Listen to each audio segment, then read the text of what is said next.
Welcome back to Pink Turtle Soaps. This soap is a little bit different than what I've done in the past, and you will see why when we get to making it. The fragrance oil that I'm using is Happy Birthday Vanilla, and it was actually chosen by those of you in my Facebook group. I put up a poll, and it had a few different vanilla fragrances, and this one had the most votes, and so far it's pretty nice. My whole office smells like a bakery. The fragrance oil really smells like a vanilla cupcake. You can even smell like a little hint of buttercream, which is really nice. I still have some hard oils sitting on top in my bucket here, so I'm going to give this a really quick blend just to get those nice and blended. And now I'm going to add the lye water, and then we will mix it together. Everything is nice and blended together, and normally at this point I set the stick blender off to the side and I start pouring this batch into smaller containers, but that's not what we're doing today. It's already starting to thicken up because I mixed it for a little bit longer than I normally do, and I'm also soaping at a higher temperature. I'm adding the fragrance oil, I'm adding all of it into this bucket. And the thing about using a vanilla fragrance oil or a fragrance oil that has a high vanillin content is it will discolor your soap, which I'm actually depending on at this point. I'll blend this up. Normally, I would add a brown colorant, probably mocha brown. That's my favorite dark brown to use. But I want to actually leave this alone and let it discolor how it wants, just so that we have something to reference to in the future. And I'm curious to see what shade of brown this turns. I'm thinking that it will turn pretty dark. Give it one more mix. And like I said, it's starting to thicken up pretty quick. I've mixed this up quite a bit with a stick blender, which will help your soap thicken if that's what you're wanting it to do. But if you want it to stay fluid, I would avoid stick blending as much as possible. And like I said, I'm curious to see what shade of brown this gives us. So this may actually, this may actually look more like a chocolate cake. They make something called vanilla stabilizer, and it's something that you add to your soap, and it cancels out the brown discoloration that you get when you use a vanilla fragrance oil. Trying to clean up my mess before it gets any worse. You can add that to your soap, and there are many soap makers that use it and don't have any issues. There seems to be mixed reviews on vanilla stabilizer, whether it even works. Some people say that it affects the fragrance of their soap. I don't want to risk using a vanilla stabilizer just because I don't want to chance my soap not coming out how I want, or it having like a strange chemical smell. That's something that I've read online. And that's not to say that I will never use a vanilla stabilizer. It's just right now I'm choosing to let the soap just turn whatever shade it feels like. And it looks very yellow right now because that's just what my oils look like. But in a few days, this will start turning brown. I'm going to set these off to the side, let them firm up a little bit, and then I'm going to get the piping started. Before we get started on the piping, I want to take a second to show you what's going to go on top. In here, I have bright red gumballs that I made out of glycerin soap. Each bar will get one in the very middle. In this little cup, I have real sprinkles.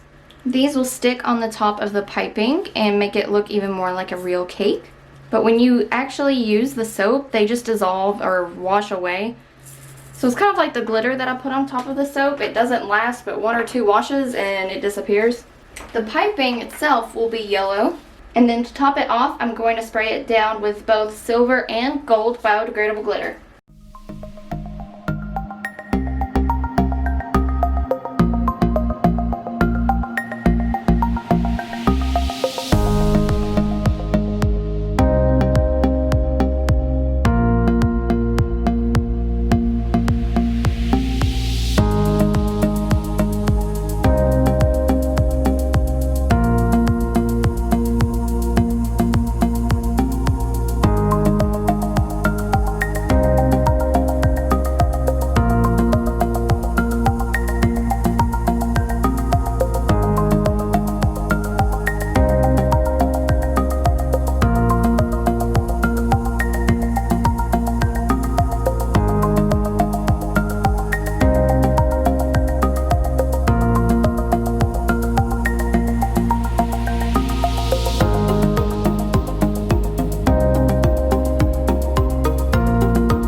So finally, all the embeds and the sprinkles are on the soap, and I dusted it with the silver and the gold glitter.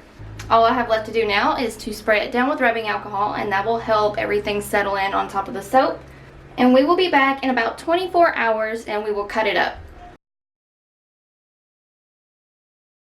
Okay, so we're back to cut up the soap, and I've actually waited about 48 hours. I wanted to go ahead and give it a chance to start turning brown.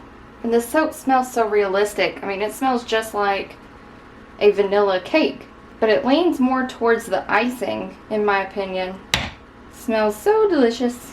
So this is what it looks like. So what's going on inside this bar is most of it seems to have went through gel phase, like right here, and then parts on the side did not. But once the bar completely discolors to a brown, you're most likely not even going to notice the difference. But I'm thinking by the end of the cure time, this whole bottom part of the bar will be that darker shade of brown that you see right here. And then you've got the sprinkles and the glitter on top with that bright red gumball. Looks so realistic in my opinion. Normally I go ahead and just cut up the whole loaf. There's not really any swirling or anything on the inside of this soap, so each bar is really just going to look the same. So I'm not going to go through and cut every single bar with you guys, but I do want you to get an idea of what it looks like right now. And it'll be fun to compare how it looks right now to what it looks like at the end of the cure time. Here is a bar from the other loaf that I did cut yesterday, and it's already started to discolor to that darker brown. I don't think it'll get quite as dark as I was expecting it to. And I don't know if you can see it, but there's just little bitty speckles inside the soap. And sometimes that happens with vanilla fragrances, but I think it just makes it look even more like a real cake. There's a side-by-side comparison. This one I just cut, and this one I cut yesterday. So you can see how this one is going to turn more dark like this one. If you'd like to grab yourself a bar, these will be available at pinkturtlesoaps.com September 1st at 8 a.m. Thank you so much for watching, and we will see you next Wednesday.